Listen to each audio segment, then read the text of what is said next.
Walden, it's such an honor to be able to interview you today. My first question is really a question on behalf of the audience that's going to be watching this interview.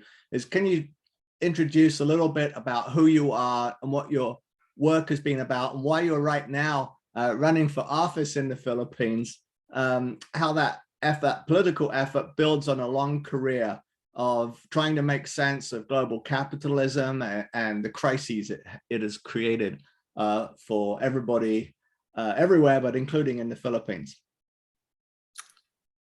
Well, I began as an academic. I would say that I was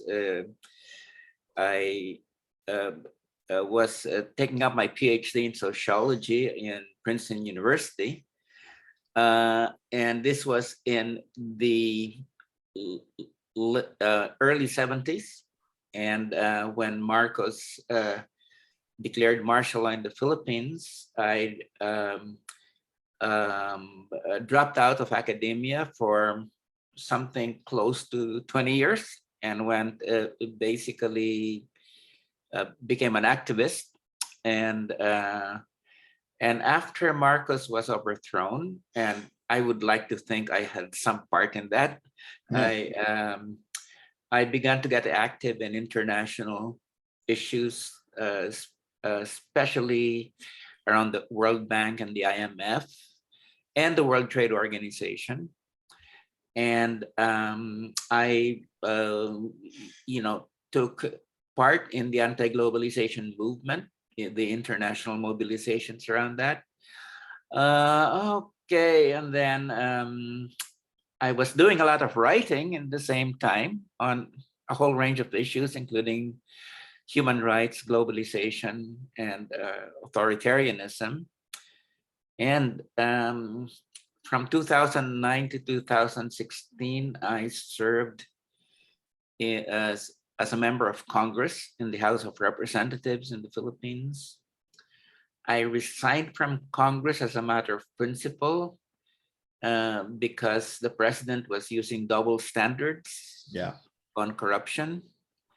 I mean, going after his enemies and tolerating his friends when they were corrupt. So I decided I couldn't take that. And so that was the only resignation on principle in the history of the Philippine Congress.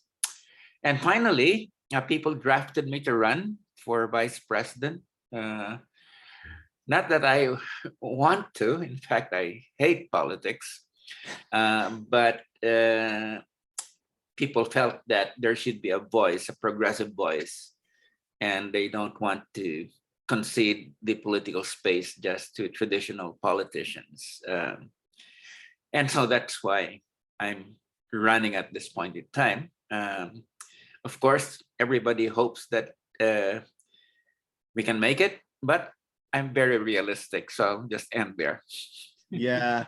Well, you're so inspiring, your ability to connect all that practical activism work, the political realism that comes with that, with an intellectual project, an academic intellectual project that's ongoing, that provides such lucid analysis of some of these international financial institutions and trade organizations that you've just mentioned.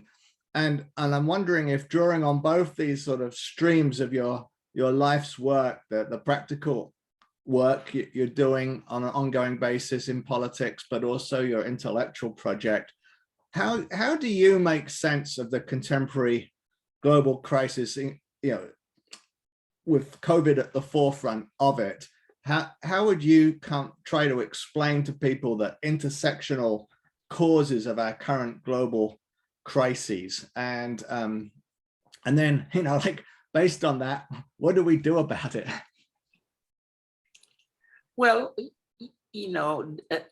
definitely, I think what we have is a crisis that stems from, the very fundamental dynamics of global capital. And, whether it's the climate crisis, or the inequality crisis, which has been well, analyzed by people like Thomas Piketty, or the crisis of democracy and the threat posed by authoritarianism.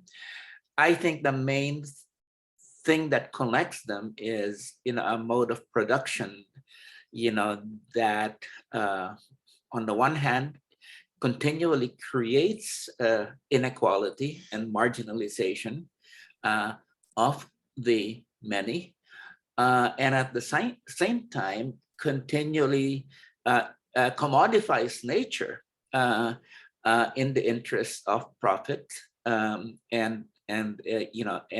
thereby creates tremendous pressures on the environment and the climate. And because of the economic and social impact of neoliberal policies at this point in time, creates a crisis for democracy. Yeah. And creates the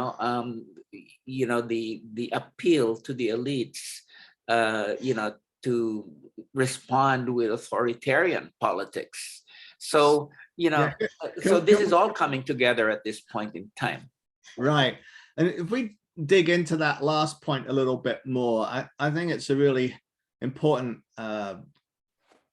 focus point for trying to come to terms with how we respond to the contemporary mix of global crises, because the inequalities and insecurities and instabilities created, as you say, by neoliberal capitalism have created an interest on the part of many people around the world in the sort of siren songs of authoritarian leaders who offer quick fixes, make America great again, or bring back control through Brexit. These kinds of easy fix appeals that do resonate with people who feel insecure, who are seeing inequalities in the communities that they live in. And how do we go beyond sort of noticing how inequality predisposes people to the authoritarian leaders, to saying, as presumably you're trying to do right now in the Philippines, there are better solutions than turning to authoritarians. How do we make that move and offer a form of government that actually addresses people's underlying insecurities? Well, yes, this is, I think, a common problem that progressives all over the world face at this, point in time, and the solution of, I believe that, well, let me put it this way. For instance, in the Philippines at this point, on the threat of both the authoritarianism represented by the president, Duterte, who has, about 27,000 extrajudicial executions have taken place in his war on drugs, and then the return of the Marcoses to power, and some people are basically saying that, well, the response is really to fight for human rights, for the defense of democracy, to protect what we have from the onslaught of authoritarianism. And while I would agree with that we should make a staunch defense of human rights, and of due process and of fundamental democratic rights, it is, however, important to have a vision for people that is not just a static defense of rights, but of the future, a vision of the future whereby equality is at the center of things. So now, whether you call that democratic socialism or social democracy, or participatory socialism, as Piketty would call it, for instance. The point is that, people, have a participatory role in both politics and in the management of the economy. And, that it is, whether you call it post-capitalist or socialist, that the economy is in fact run in the interest of the majority rather than of an oligarchy or the elite. And finally, that has a vision in which the society has a benign relationship with the environment. So, and of course, there's justice across the board, whether it is on the question of economic justice or gender justice or the rights of minorities. I think this is a vision that we really must forge and offer to people as the only way out of the crisis right now, and as a vision that we must make even more attractive than, the vision or the siren song, as you called it, of authoritarianism. So it's a big challenge at this point in time. Yeah, I really appreciate all of that, and connecting up your points about environmental justice and equality. What about action on health justice as well? We're living right now through this COVID pandemic and spiraling forms of health insecurity connected to the pandemic, but also connected to all kinds of other chronic health challenges. Mm-hmm. Is health one of the areas where we can rally and offer people a meaningful alternative and action that leads towards health for all, as was once promised in 1978 at Alma-Ata? Is that part of what we should be offering people? Oh, definitely. I think health justice is so very central to this vision of what a decent society should really be about. And I think on the one hand, you have this, tremendous lack of access, to health justice in the global South, because of tremendous poverty and governments that are so insensitive to the needs of the people. And on the other hand, you also have the kind of situation in the United States where it might be, the biggest economy in the world, but at the same time, when it comes to providing for the health of the majority of its citizens, it has such a dismal record because of the way health has been commodified. So it has so much translated, into profits for the big health giants, for the pharmaceutical companies, and this sort of thing. I mean, the biggest expression of this irrationality at this point in time that I can see is the way, that the big pharmaceutical companies and the European Union are, against the TRIPS waiver, which would allow countries throughout the world and in the global South to be able to access life-saving vaccines and other COVID-related technology. So I think it is, what we see in such blatant kind of expression at this point of how the pharmaceutical giants just want to hang on to profits while people are dying all over the world.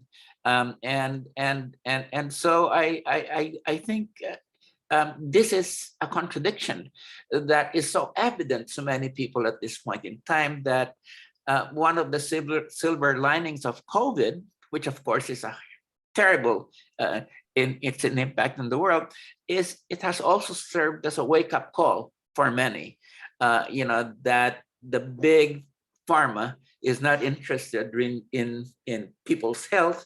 What it is interested in is continuing to make money hand over fist. And that illustrates the irrationality of global capital at this point in time.